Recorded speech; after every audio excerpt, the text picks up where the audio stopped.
आणि एक महत्त्वाची बातमी, सुशासनाचा विकासाचा विजय झाला असं पंतप्रधान मोदींनी म्हटलेलं आहे। एनडीएला विजय मिळवून दिल्याबद्दल आभारी आहे असं ट्विट पंतप्रधान नरेंद्र मोदींनी केलं।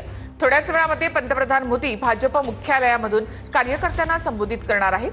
भाजप मुख्यालयामध्ये आज जल्लोष साजरा केला जातोय।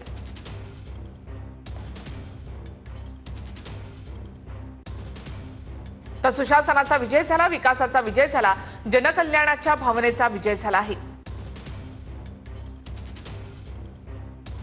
असा ट्विट पंतप्रधान नरेंद्र मोदींनी केलंय। बिहार निकालावर केंद्रीय गृहमंत्री अमित शहा यांनी काय ट्विट केलेलं आहे तेही आपण पाहूया। ज्ञान, कठोर परिश्रम आणि लोकशाहीचे रक्षक असलेल्या बिहारच्या जनतेला लाख लाख सलाम।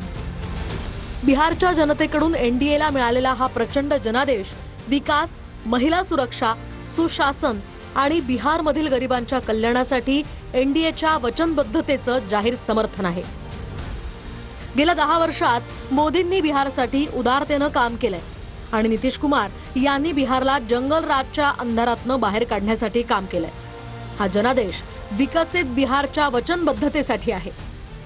बिहारमधील जनतेचं प्रत्येक मत हे घुसखोर आणि भारताच्या सुरक्षेचा आणि संसाधनांचा गैरफायदा घेणाऱ्या त्यांच्या सहानुभूतीदारांविरुद्ध मोदी सरकारच्या धोरणावरील विश्वासाचं प्रतीक आहे। वोट बँकेच्या हितासाठी घुसखोरांना संरक्षण देणाऱ्यांना जनतेनं योग्य उत्तर दिलंय। बिहारमधील जनतेनं संपूर्ण देशाची भावना प्रतिबिंबित केली आहे। मतदार यादी शुद्धीकरण आवश्यक आहे। काँग्रेस पार्टी आणि राहुल गांधी यांनी देशामध्ये जो विषारी प्रचार चालवलेला आहे त्याला जनतेने उत्तर दिलेलं आहे। कुठेतरी आता जनतेला हे लक्षात येत आहे की आम्ही ज्या सरकारला निवडून देतो हा त्या सरकारचा अपमान नाही आहे, आमच्या मताचा अपमान आहे। जोपर्यंत सत्य स्वीकारणार नाहीत तोपर्यंत यांचं पतनच होत राहील। नितीश कुमारजींच्या नेतृत्वात ही निवडणूक झाली आहे।